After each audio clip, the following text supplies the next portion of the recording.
Pasca kerusuhan hebat di Jakarta, pasar Matraman yang biasanya ramai kini lengang tanpa pembeli.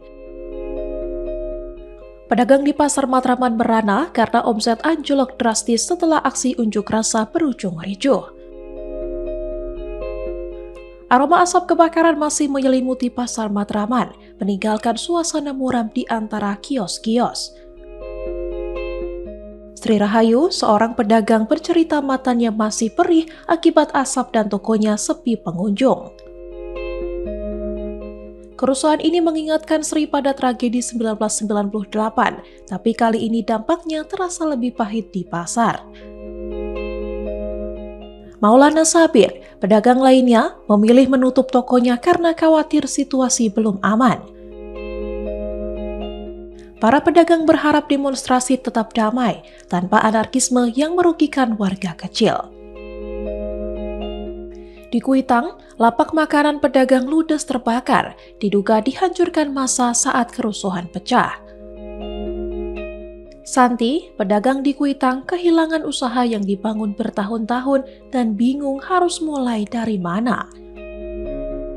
Warga yang bergantung pada penghasilan harian kini kebingungan mencari nafkah. Dari pemerintah Provinsi Jakarta pun, sejauh ini belum ada upaya dalam membangun kembali sumber mata pencaharian warga di Kuitang. Curahan hati pedagang ini menunjukkan dampak unjuk rasa tak hanya mengenai pusat kekuasaan, tapi juga sampai ke urat nadi ekonomi warga kecil. Itu ngaruh banget, bener-bener ngaruh banget, Mbak. Yang belanja orang pada takut kayaknya. Nggak ada orang lewat, biasanya jam segini kan ada aja, tuh nggak ada.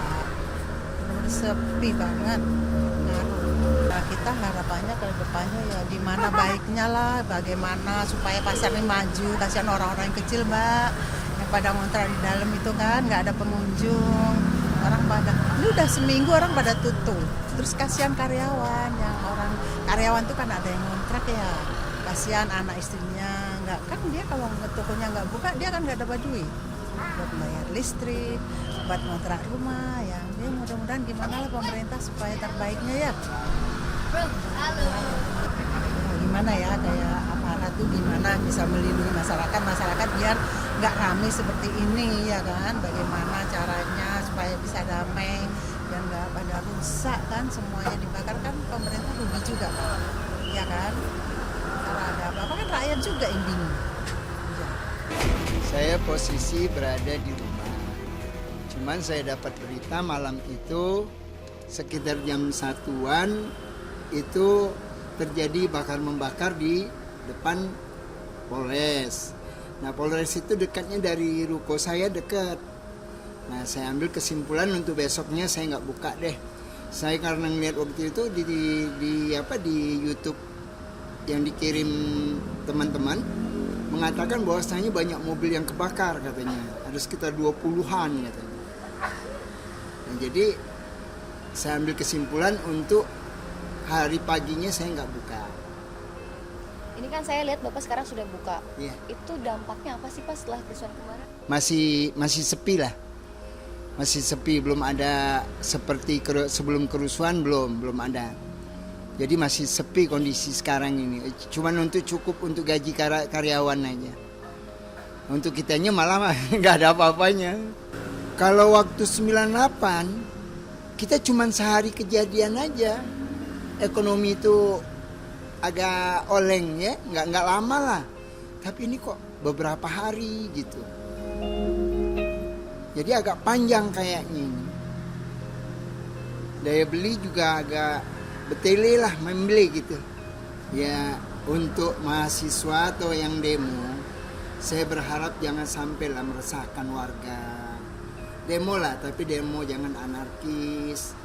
Nah, untuk anggota-anggota dewan atau pejabat-pejabat, coba didengar. Jadi sama-sama saling menjaga, saling ada keseimbangan. Jadi siang demo juga bisa berbuat dengan tenang, menyampaikan aspirasi. Nah, yang menerima pun ya legowo lah. 8 malam kalau nggak salah itu jam 8 jam 9-an banyak tuh ojol-ojol tuh pada datang gitu kan di depan Brimob itu. Kita pada lihat ada apaan tuh, kita nggak ngerti ceritanya kan ada apa gitu kan, kok rame-rame, kita nggak tahu kejadiannya kayak seperti apa gitu. Begitu dilihat kok banyak orang di ujung sana mengarah ke Brimob gitu. Datanglah tuh ojol 1 2 3 tuh orang-orang pakai baju hijau-hijau tuh masuk ke sini, nitip motor ya bu, kata gitu. Terus aku bilang ada apaan sebenarnya gitu, kamu nggak tahu ceritanya kan, dia begitu beredar langsung kan, langsung kasih tahu ini bu ojol ditabrak ini, kata gitu sampai mati, kata dia gitu. Kamu nggak tahu ceritanya, begitu udah langsung rame semua, akhirnya aku baru tutup udah jam 11 malam itu udah penuh semua di sini tuh, udah nggak bisa kelihatan orang, udah penuh banget. Akhirnya tutup jam 11 malam, kita mau beres gitu. Nah Jumatnya kita mulai tutup, kita nggak jualan. Nah pas Jumat itu pagi kita masih aman ini ya, pagi masih aman. Begitu habis sholat Jumat sorenya ya, sore kita masih aman di sini. Udah dibilang jangan ini warung kecil, jangan diapa-apain gitu. Memang sebagian mereka ada yang oh ya maaf ya, memang mereka baik-baik, ojol itu jangan gitu. Begitu ini penjaraan ini, begitu ini dibakar habis sore jam 3 nih Mil ya? Ya. Dibakar sore jam 3-an, mulai mereka tuh udah dijarah semuanya nih, habis semuanya itu, piring-piring gelas habis semuanya. Jadi kejadiannya itu pas mereka ngiranya di dalam Afra ini ada Brimob. Iya. Nggak ada sebenarnya gitu, makanya aku bilang kok sampai ke warung-warung kecil, kita kan cari makan dari situ, hari-hari kita dari situ.